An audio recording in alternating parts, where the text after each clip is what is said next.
Сәлеметсіздер ме? Келесі есебіміз n-нің 2000 дәрежесі кем 7-нің 3000 дәрежесі теңсіздігін қанағаттандыратын n натурал санының ең үлкен мәнін табуымыз керек.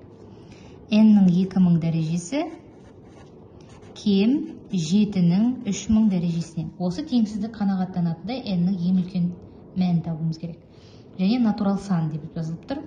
Бұлай жазып аламыз. n-нің квадратының 1000 дәрежесі кем 7-нің кубының 1000 дәрежесі.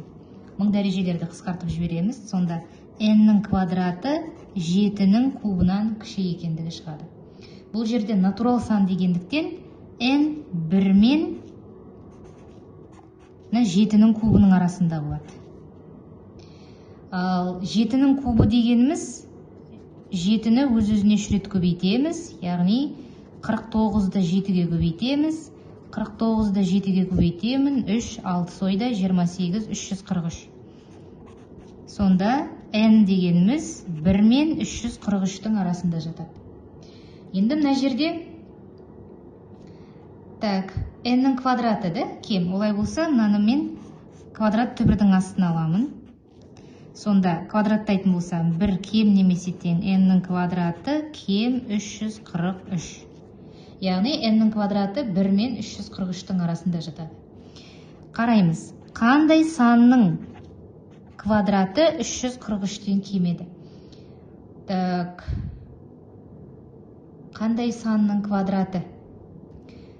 15-тікі 225, 16-нікі 256, 17, 18-ді тексеріп көрейік. 18-ді 18-ге көбейтемін.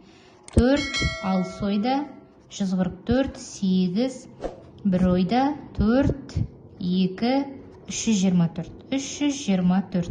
Сонда n-нің квадраты 343. Бай болды ғой. Сонда мына жерге 343 түбір астында артық 18-ден. 18-ден артық.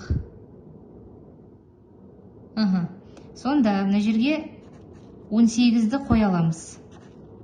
Себебі 18-дің квадраты 343-тен кем болып тұр. 19-дің квадраты бұл асып кететін болар да уже. 19-дің квадратын тексеретін болсам 1, 8, 17, 9, 1, 6, 361 болып асып кетеді. Сонда бұл жерде осы теңсіздікті қанағаттандыратын натурал санның ең үлкені 18 болып тұр. Жауабы 18.